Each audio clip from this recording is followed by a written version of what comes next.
नमस्कार, मैं जितेंद्र चतुर्वेदी। मतांतर में आप लोगों का स्वागत है। दूसरा चरण मतदान संपन्न हो चुका है। हालांकि अभी उसके पूरे आंकड़े आए नहीं, अभी अंतरिम आंकड़े आ रहे हैं। और अगर हम पहले चरण में देखें तो हमको लग रहा है कि 7 साढ़े 7 बजे तक आंकड़े आ गए थे तकरीबन। लेकिन इस बार संभवतः चूंकि इस चरण में 2 राज्यों में भी चुनाव संपन्न हुए हैं, तो ऐसा मालूम पड़ता है कि आंकड़े फाइनल आने में अभी थोड़ा वक्त लगेगा। लेकिन जो अंतरिम आंकड़े आए हैं उसके आधार पर हम एक अंतरिम विश्लेषण करेंगे, और उसके बाद जब एक फाइनल आ जाएगा कल सुबह तक, तो फिर हम लोग बैठेंगे और ये देखेंगे कि दरअसल भाजपा की स्थिति क्या है, समाजवादी पार्टी की स्थिति क्या है, और तमाम दलों के हालात क्या जान पड़ते हैं इन 55 सीटों पर जहां आज चुनाव संपन्न हुआ है। वैसे अगर पिछली बार से देखें तो पिछली बार भाजपा ने यहां 38 सीटें हासिल की थी, और जब आप ये कहते हैं कि 38 सीटें हासिल की थी, तो फिर ये कहना बेईमानी लगता है कि ये जो दूसरा फेज है वो भाजपा के लिए बड़ा कठिन है।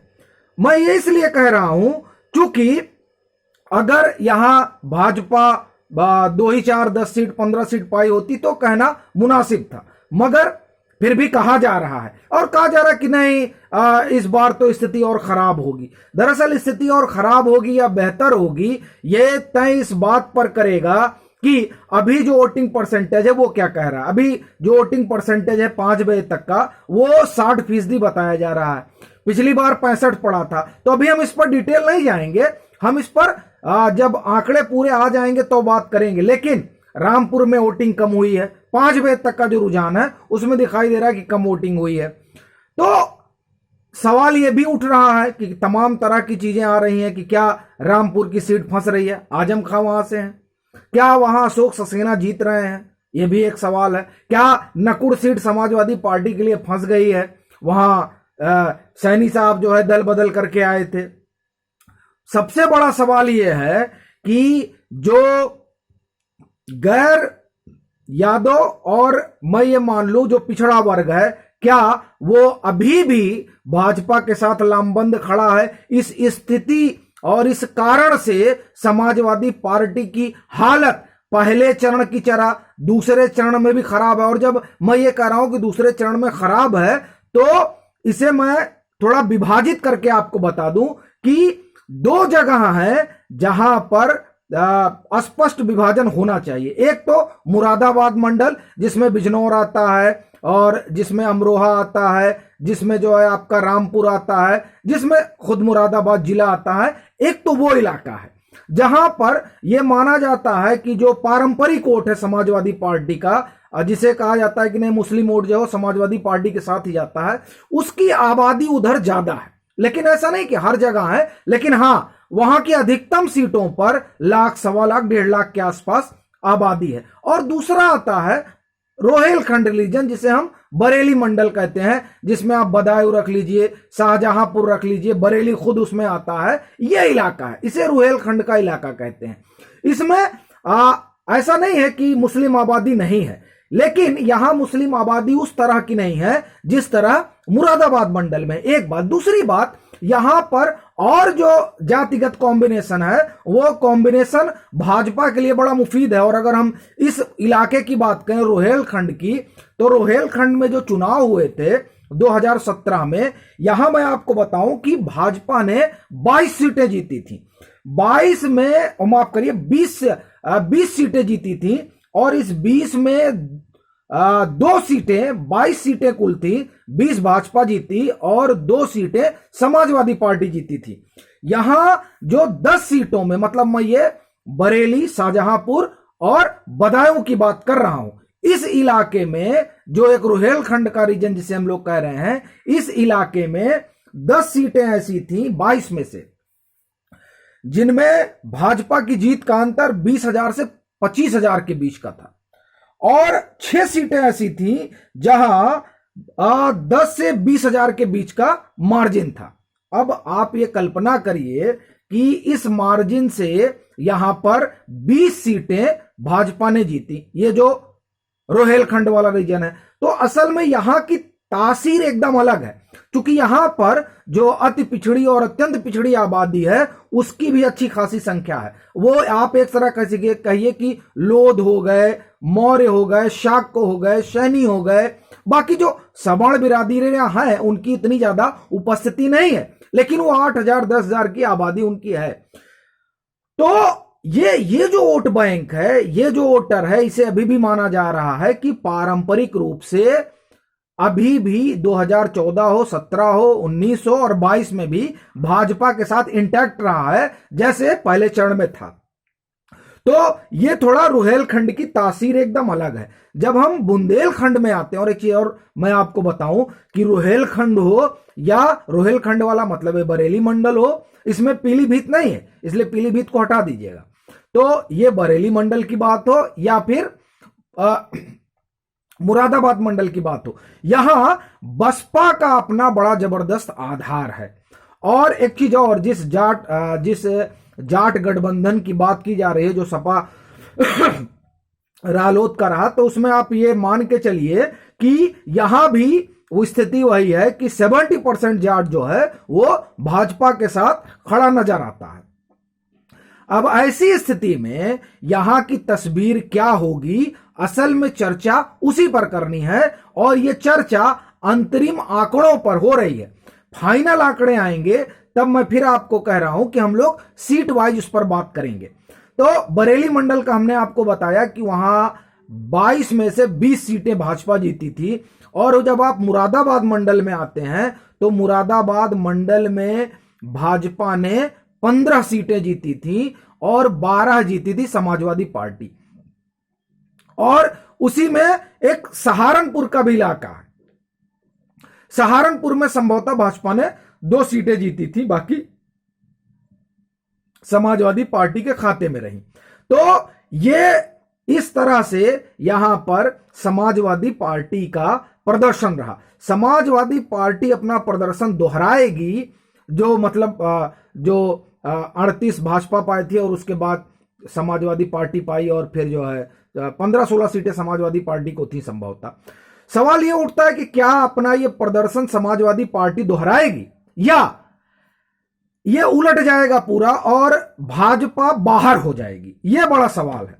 देखिए, इस सवाल पर चर्चा हम लोग करें उससे पहले 2-3 फैक्टर हमको ध्यान रखना चाहिए।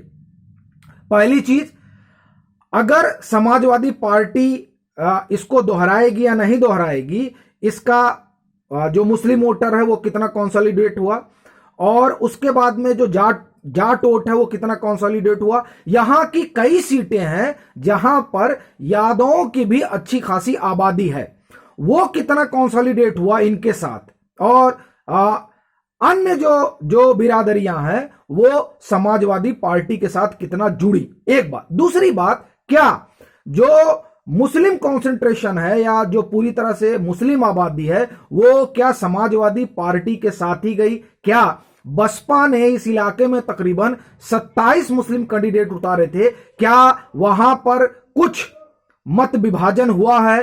क्या ये वोट बटा है? ये एक बड़ा सवाल है, और यही वो इलाका है जहां पर बहन जी का भी अच्छा खासा प्रेजेंस है। आप देखिए, सहारनपुर है, बिजनौर है, मतलब ये जो जिस मुरादाबाद मंडल की हम बात कर रहे हैं या जो इस रोहेलखंड वाले इलाके की बात कर रहे हैं, यहां जाटो वोटर का अच्छा प्रेजेंस है।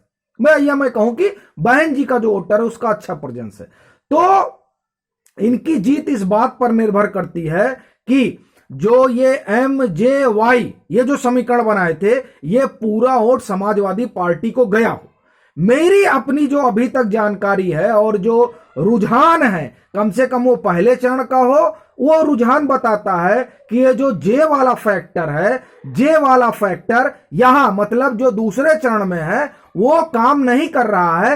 ये मान लीजिए आंशिक काम कर रहा है, मतलब 70 और 30 या 60 और 40 का मान के चलिए, ये इस तरह से काम कर रहा है। तो इनके पास MY समीकरण है और आंशिक रूप से जे समीकरण है, और इसके बनस्पत अगर हम देखें, इसके बरक्स अगर देखा जाए तो जिस M समीकरण की बात की जा रही है वो M समीकरण बहन जी की प्रेजेंस की वजह से यहां पर थोड़ा डगमग दिखाई दे रहा है कई सीटों पर। जैसे हम आपको बात करें मुरादाबाद में ही, मुरादाबाद देहात और कुदुरकी सीट जो है मुरादाबाद की, वहां पर बगावत हो गई थी समाजवादी पार्टी में, और इनके जो विधायक थे वो छोड़ के जो है दूसरी पार्टी में चले गए। मुरादाबाद जिले में जो सीटें हैं वहां पर समाजवादी पार्टी की स्थिति बहुत बेहतर नहीं देखी जा रही है, वहां इनको कमजोर देखा जा रहा है फेर बदल की वजह से। एक बात तो ये हुई, जैसे हमने आपको मुरादाबाद का ही बताया, तो ये ऐसा नहीं है कि सब हरा हरा ही है जैसे बताया जा रहा है, उसमें कई और चीजें भी जुड़ रही हैं। और खासकर ये जो बगावत वाला मसला है, ये आप देखिए, ये सहारनपुर में भी है, ठीक, और ऐसा कई सीटों पर देखने में आ रहा है कि इस तरह की परिस्थितियां पैदा हुई हैं समाजवादी पार्टी के साथ। ये एक बात हुई। दूसरी बात, जिस तरह से बहन जी का यहां प्रेजेंस है, और उस प्रेजेंस में जिस तरह से मैं आपको कई सीटें ऐसी हैं जहां तो बाकायदे फतवा जारी किया गया है कि हम बसपा कोट करेंगे, इस तरह की भी चीजें हैं, मतलब फतवा आया है बसपा कोट करेंगे, और जो ये गलत फहमियां फैलाई जा रही हैं ये नितांत गलत है। तो ऐसी स्थिति में मुझे ऐसा लगता है कि जिस मुरादाबाद मंडल में ये कहा जाता है, या ये जो दूसरा फेज जिसे कहा जाता है कि ये समाजवादी पार्टी का फेज है, और वो इस वजह से चूंकि उसके साथ एम है, उसके साथ जे है और उसके साथ वाई है। अब मैं जो देख पा रहा हूं उसमें एम पूरी तरह से कंसोलिडेट हुआ है समाजवादी पार्टी को लेकर। इस चरण में भी ये अपने आप में एक सवाल है, और जे तो पहले में भी टूटा था और इसमें कुछ ज्यादा ही टूट गया है। वाई जाहिर तौर पर जो भी उपस्थिति है ऐसा माना जा रहा है कि इनके साथ होगा। ऐसी स्थिति में जब एम भी कमजोर दिखाई दे रहा है, जे भी कमजोर दिखाई दे रहा है, वाई को छोड़ दिया जाए, तो समाजवादी पार्टी के लिए क्या यहां पर जिस तरह से कहा जा रहा है कि बड़ी मुफीद स्थिति है, मुझे नहीं लगता है। हां, यह जरूर है कि यह एक तरह से समाजवादी पार्टी का गढ़ है, खास तौर से मुरादाबाद मंडल। बरेली मंडल को मैं इसलिए नहीं मान रहा हूं क्योंकि बरेली मंडल में 22 सीटें हैं, उनमें 20 सीटों पर भाजपा के जीत का अंतर 10,000 से 50,000 के बीच रहा। इसलिए मुझे ऐसा लगता है कि रुहेलखंड वाला रीजन जिसे हम बरेली मंडल कह रहे हैं, वो भाजपा के लिए अभी भी बहुत कुछ फ्रूटफुल है, क्योंकि वहां पर जो जातिगत कॉम्बिनेशन है वो पूरी तरह से भाजपा के पक्ष में है, क्योंकि जो अति पिछड़ी अत्यंत पिछड़ी बिरादरियां हैं वो नहीं टूट रही हैं, और जो वंचित तबका है वो भी भाजपा की तरफ देख रहा है, और जो ये लाभार्थी वाला वर्ग तैयार हुआ है इसका बड़ा जबरदस्त खेल चल रहा है। और ये लाभार्थी वर्ग जो बताया जा रहा है ये हर धर्म और हर संप्रदाय में है, ये बड़ा उलटफेर करने वाला है। इस पर हम लोग अलग से बात करेंगे, क्योंकि इसका इफेक्ट पहले चरण में भी पड़ा है, इसका इफेक्ट दूसरे चरण में भी दिखाई दे रहा है, और ये उन तमाम संभावनाओं को धराशायी कर देगा जो गठबंधन के पक्ष में देखी जा रही हैं। तो इसलिए मैं रोहेलखंड रीजन में बड़ी एज नहीं देखता। और अगर हम बात करें मुरादाबाद मंडल में, तो जाहिर तौर पर मुरादाबाद मंडल में समाजवादी पार्टी मजबूत स्थिति में रहती है, लेकिन अगर एम समीकरण में त्रिकोण बना तो आप ये मानकर चलिए कि समाजवादी पार्टी औंधे मुंह गिरने वाली है यहां भी। बाकी और जो तस्वीर साफ होगी वो हमको लगता है जब पूरे आंकड़े आ जाएंगे कल, तब हम आपके साथ बैठेंगे, और खासकर यहां की जो बड़ी महत्वपूर्ण सीट है, जिस रामपुर को लेकर बड़ी चर्चा है उस पर, स्वार पर बड़ी चर्चा है उस पर, नकुड़ इस पर, इन सब सीटों पर हम लोग अलग से, और यहां की जो 55 सीटें हैं उन पर, क्योंकि तब तक वोटिंग परसेंटेज आ जाएगा, तो हम इस स्थिति में आ जाएंगे कि भाजपा एग्जैक्ट क्या 38 पाएगी या फिर उसमें कोई उलटफेर या अदल बदल होगा, उस पर हम लोग बात करेंगे। अभी के लिए फिलहाल इतना ही, और अगर आप मतांतर से नहीं जुड़े हैं तो कृपया जुड़िए और अगर आप उस इलाके से जुड़े हुए हैं तो उस इलाके की जो आपके पास जानकारी हो, कम से कम इस दूसरे चरण की या पहले चरण की, उसको जरूर साझा कीजिए।